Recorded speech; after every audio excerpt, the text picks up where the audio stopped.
Mr. Baskin, thank you so much for being on our programme. Now, you've played a role in the agreements that came about this week because you know Hamas. What exactly was your role?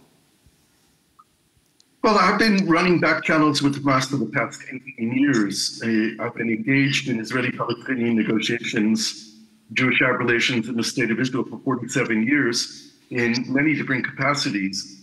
During the 18 years of being in contact with Hamas, it has been official and non-official. I played a key role in the release of the Israeli soldier Gilad Shalit back in 2011. And over the years after that, was involved in trying to release 2 Israeli soldiers who were killed in Gaza and 2 Israeli civilians who were held there. In December of last year, I made contact with Mr. Witkoff after he got his appointment from President Trump before he entered the White House, and started communicating with him on a regular basis. About 2 months ago, the communication became very, very intensive and in 2 directions.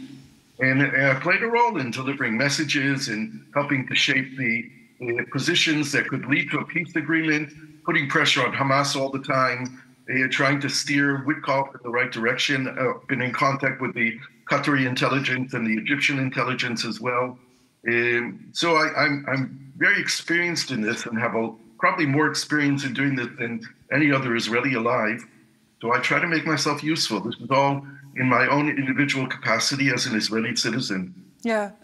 So considering that experience you have, how do you view last night the US warned that Hamas would be possibly breaking the ceasefire, and Trump has threatened that if Hamas continued, there will be no other choice to go in and kill them. How serious is this threat?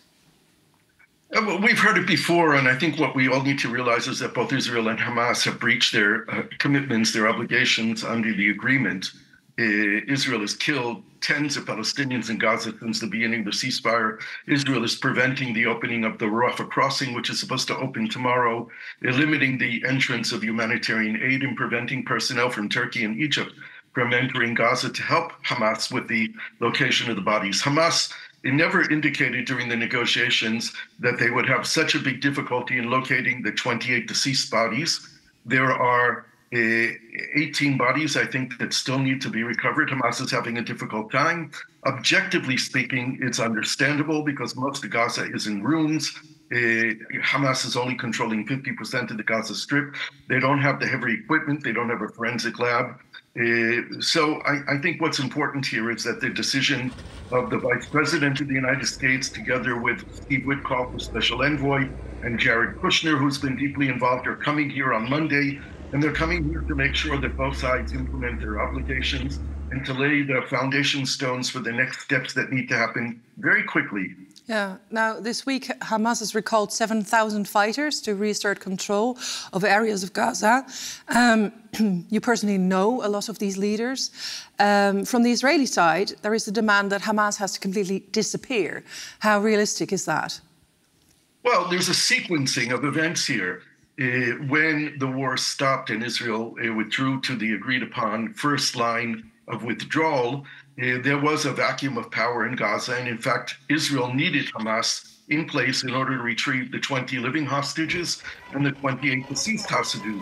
If Hamas wasn't there, they would never be retrieved. Now, there are plans to lay down an immediate new Palestinian government of technocrats who are not from Hamas or the other Palestinian political factions. There are thousands of Palestinian cadets who have been trained for the policing work, both in Jordan and Egypt over the last months, and they are ready to be deployed the moment there is a new Palestinian government.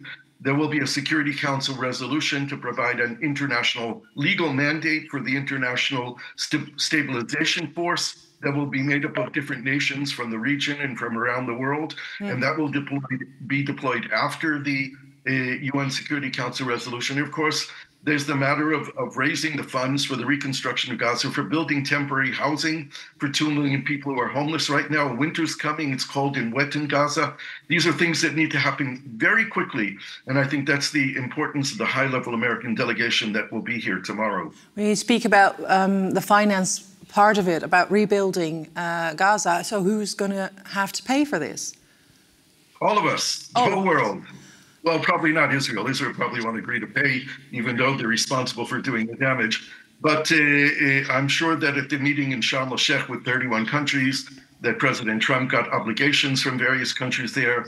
I'm assuming that most of the money will come from the Arab Gulf countries, the rich Arab Gulf countries, although I'm sure that European nations will be asked to contribute, and they will generously, as well as nations in Asia and other parts of the world as well. Yeah. Now, there's been a lot of criticism on this plan. For instance, this week in Dutch Parliament, it was named colonial. What's your response to that? My understanding is that the peace board that President Trump talked about, the role for Tony Blair, and it will not be a neo-colonial arrangement.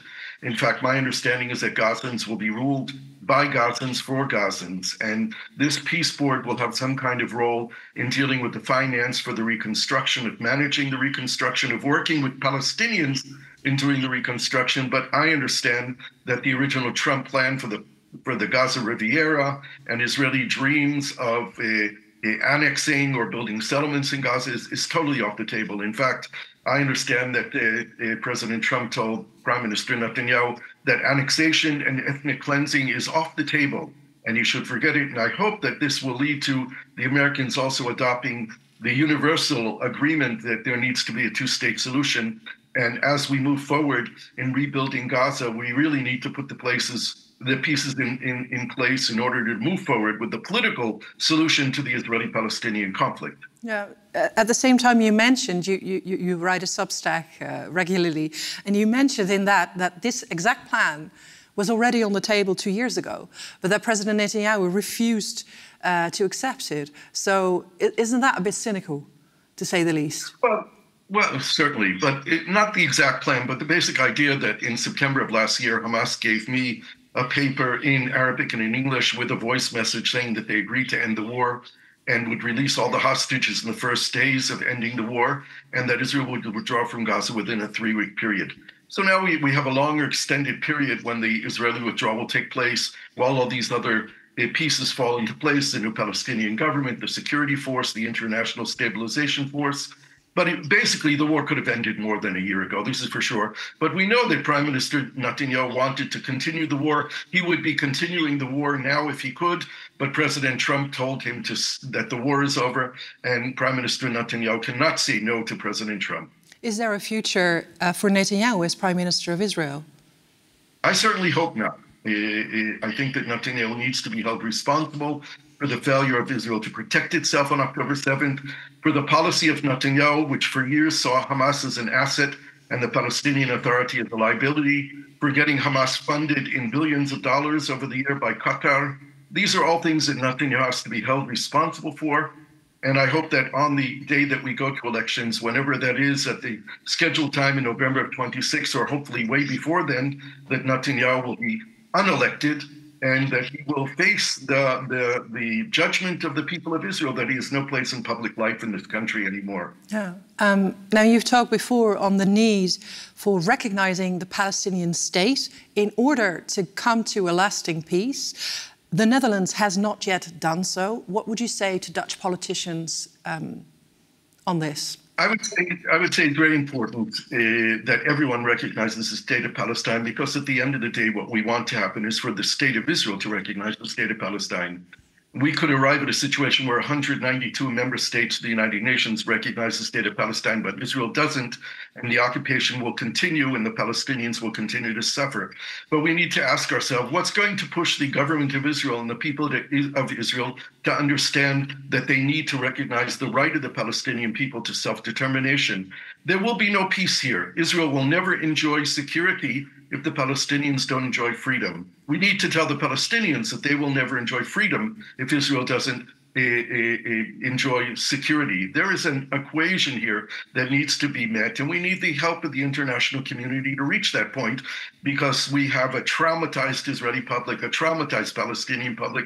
We need everyone to do everything possible to move both the Israelis and the Palestinians to understand that even after this war, there are 7 million Israeli Jews and 7 million Palestinians living on the land between the river and the sea, and that's not going to change. Only through a two-state solution can we achieve peace here. Yeah. Mr. Baskin, thank you so much for your time this morning on Buitenhof.